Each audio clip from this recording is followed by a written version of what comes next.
अमानवीयता ऊपर से शुरू होती है, दिल्ली से लखनऊ होते हुए। कांग्रेस ने पीएम केयर फंड के जरिए फराहम किए गए खराब और नाकिस वेंटिलेटर्स पर मरकजी हुकूमत को तनकीद का निशाना बनाया। कांग्रेस ने अस्पतालों को नाकिस वेंटिलेटर्स की फराहमी के मामले में महाराष्ट्र विकास अघाड़ी हुकूमत से जांच की मांग की। औरंगाबाद मेडिकल कॉलेज ने जो वस्तुनिष्ठ रिपोर्ट दिया है, जो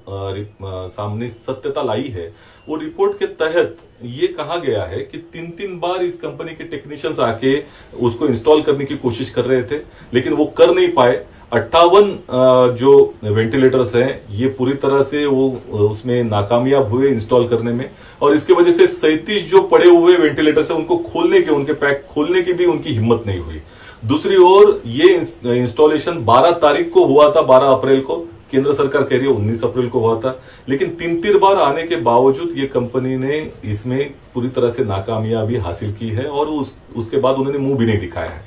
ऐसे वक्त में जिस तरह से इसका समर्थन करने की कोशिश केंद्र सरकार कर रही थी, बहुत ही अफसोसजनक है। और इसी वजह से हमने जो मांग की थी कि इसका साझा ऑडिट हो, केंद्र सरकार और राज्य सरकार मिलकर इसका ऑडिट करे, ये पूरी तरह से